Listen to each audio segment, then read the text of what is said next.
You are now ready to begin the resting test. The resting test is designed to get an initial reading on the patient in the resting position. It takes the pressure of the anal sphincter muscles at rest, at the posterior, anterior, left and right locations. The graphic displays the posterior, the left, the anterior, and the right. The graphic shows the individual balloon's position as they relate to the patient. Step-by-step directions are located at the top of the screen. Begin the resting test by telling the patient to relax, and you need to enter the catheter position and tap Run and pause. The catheter position is located down on the bottom of the screen. Tap Location, start at 0, and you can select locations 1, 2, 3, 4, or 5. The graphic next to the numbers displays the depth of the catheter insertion. Warning indicators are at location 3, 4, and 5, because at that point you are generally past the standard anatomy of a patient, and the catheter position would extend into the rectum. For this example, we'll select location 0, which is just inside the anal verge. Tap the catheter position and verify that it's at 0. Tap the Run button in the lower part of the screen, and this will begin the test. On this test, a standard 20-second countdown will be displayed. You'll see a countdown clock at the bottom of the screen. There is also a pause button or a restart button that you can use at any time to stop or start the test. After 20 seconds, the resting test will automatically send you to the next test, which is called the squeeze test. If for any reason you need to redo a resting test, you can simply tap the resting icon and restart. You will need to select the catheter position again and then redo the resting test. The purpose of the resting test is to get a baseline reading of the posterior, anterior, left, and right functions of the patient. The next test is called the squeeze test. As the name suggests, the patient is instructed to squeeze, as if holding in a bowel movement. Readings will be taken from the posterior, left, anterior, and right positions. Confirm the catheter position by tapping the catheter button again. In this example, we are still at position 0 on the patient, so tap that button. You will see a 5-second delay before the Run button comes up. The 5-second delay allows the mCompass to take an initial reading before the patient begins their squeeze. Each squeeze should last for 20 seconds, and then there is a 1-minute wait between each squeeze. The system is capable of handling up to 5 different squeeze tests at each catheter position. Most patients will do 1 to 3. When the patient is ready, tap the Run button. Then instruct the patient to squeeze. Pressure is being applied to the balloons by their squeeze. Encourage the patient to continuously squeeze as long as they can through the 20-second countdown. Once the countdown hits 0, instruct the patient to stop squeezing and relax.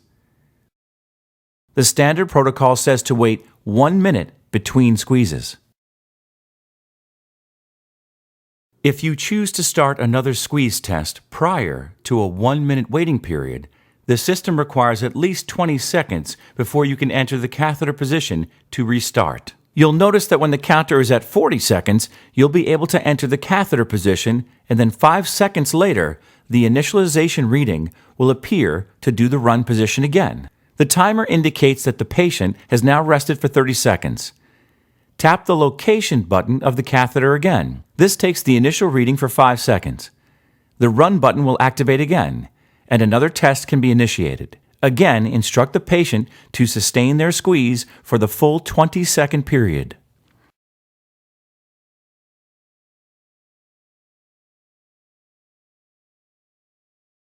It's important to note that if something occurs during the squeeze test, such as the patient coughs, this may be entered in notations and will be attached to that test. The notes function can be found down in the lower corner of the screen.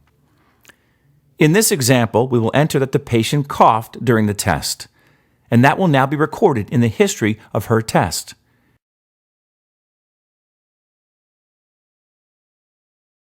Tap OK to confirm. Notes can be added to any of the 6 tests at any time to assist in remembering specifics about each test conducted. A third test is conducted in the same manner. The catheter position is entered, confirming that you are still in position 0. A 5-second initialization will occur. Then tap the Run Test button. Again, instruct the patient to squeeze and hold it for the full 20 seconds. As they squeeze, measurements of the anal canal pressures are taken in 4 locations. After the 20 seconds is completed, instruct the patient to relax and rest. You can perform as many as 5 of these tests. Most clinicians do 1 to 3. When completed, tap the Next Test button and you will proceed to the next test, called the Expel Empty test. This test entails instructing the patient to simulate trying to expel a bowel movement. It's described as an Expel Empty test as it is done with an empty rectal balloon. The balloon is already primed with 10 cc's of air. That is considered the empty position. The test is started by first verifying that you are in the catheter position. If you haven't relocated the patient, it will still be at position 0. Enter the catheter position number. It will then take the 5-second initialization reading and confirm that the system is ready. Then simply tap the Run button. As the patient expels, you will be getting anal canal measurements as well as rectal pressures. It is also a 20-second test, and when completed, it will automatically go to the Expel Full test. The Expel Full test asks the patient to simulate expelling a bowel movement with a full rectal balloon. The industry standard is a volume of 50 cc's of air. At this time, turn the valve control on the 4-way stopcock so it's open to 3 channels and inflate 50 cc's of air into the rectal balloon. Once you've reached 50 cc's, turn the stopcock back and close it so it's only communicating between the manometer fob and the catheter. To begin the test, instruct the patient to bear down, as if they're defecating. Tap the catheter position, as well as verifying that 50 cc's of air have inflated the balloon. If the patient feels too much pain at 50 cc's, you can reduce the air in the balloon to 30 cc's, although it's important to remember that this needs to be indicated on the up and down arrows. Once the balloon location is verified, it will display the size of the volume of the balloon as well as the diameter. It will do a 5-second initialization reading, and then the test will start when you tap the Run button. Again, this is another 20-second test. The data will display the patient simulating defecation with a full rectal balloon. You will be getting rectal balloon pressures along with the 4 anal canal pressures as the data is collected. At the end of the 20 seconds, it will advance to the next test. At this time, it is important to remove the 50 cc's of air from the balloon.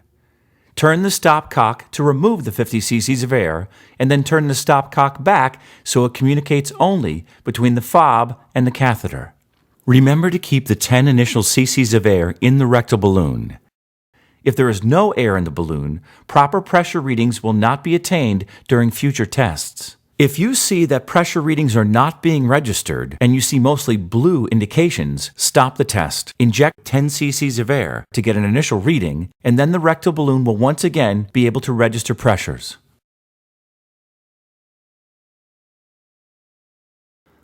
The next test that's standard in the protocol is called the sensation test. The sensation test is going through the process of incrementally inflating the rectal balloon while the patient provides feedback as to the level at which they feel the sensation of simulated bowel. It starts out with sensation, which is when they feel a level of bowel. Then as the balloon inflates, it monitors desire to defecate. Then it moves to urgency, which is when the patient feels an urgent need to defecate. The last measurement is when the patient is experiencing pain. All 4 of these are used to generate a rectal compliance curve at the end of the study. It uses the previous test location. In our earlier example test, we used location 0, so it will automatically be located in this position. You will see that the run indicator is already on. You will also notice that up on the right side of the screen, the balloon inflation level can be seen. This is to monitor the inflation amount during the test, as the patient indicates the level of either sensation, desire, urgency, or pain. The test is started by tapping the Run button. As the test begins, the balloon is inflated with the 60 cc syringe by turning the stopcock. And as pressure increases, the balloon size is expanding. When the patient first notices a sensation, tap the sensation icon on the screen and enter the level of inflation. In this example, it would be at the 30 cc level. You will notice that the cc volume has put up 30 cc's, and also at this location, you will notice the size of the balloon is indicated. Now inflate the balloon until the patient gives you the sensation of desire. Now the balloon has increased inflation. The patient will state that they have the desire to defecate. Tap the desire icon and enter the inflation level, in this case 50 cc's. As testing continues, the next measurement is urgency. It's important to remember that at any time, if you need to reinflate the 60 cc syringe with air, turn the stopcock indicator so it shuts off that port. You can then take the syringe off, reload with air, and attach to add more. As you increase the level of inflation, the patient will begin to sense the level of urgency, that they have to go at this point. Tap the urgency button and enter the amount of air at that moment. In this case, it would be 70 cc's of air. Enter the amount and verify. Continue to carefully inflate until the patient registers the sensation of pain. Once you get to that location, enter the level of inflation. In this example, it would be 100 cc's of air. Tap Enter. At this time, the test is completed. It is important that you remove the pressure that you put in. If you put in a total of 100 cc's of air, you would need to remove 100 cc's of air. It is very important to maintain the initial priming of 10 cc's of air. Going forward in testing, if you notice that you are not getting a rectal balloon reading, stop the test. Increase the pressure of the rectal balloon with 10 cc's of air and resume testing. The last of the 6 standard protocol tests is called the exhale test. And the exhale test is asking the patient to expel a simulated bowel movement while blowing into a party balloon. You may ask the patient to simply exhale their breath, or the patient could simulate a cough. But the best results can be achieved with exhalation into a party balloon. Once again, verify the location of the catheter. If the position has not changed, tap Enter, and then tap the Run Test button. This is a standard 20-second test where you will get the rectal pressures as well as the 4 anal canal pressures. The test will proceed until its completion, at which point it will automatically go to the final phase, the review screen. This screen will generate every test that you have completed. The tests are arranged in the order in which they were conducted. This test is done in a graphic with colors.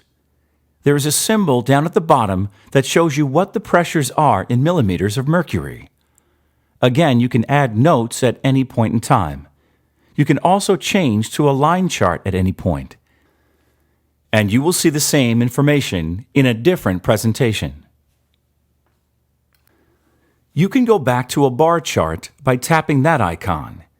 If you choose to zoom a particular area of the test, all you have to do is use the pointer pen, touch the screen, and drag it up to a location, and it will zoom to that particular screen to give you more detail. And you can continue to do that to get very high-resolution detail if you choose to. This screen depicts 15 seconds of the actual squeeze test. To return back to a non-zoom screen, the pointer pen has a button.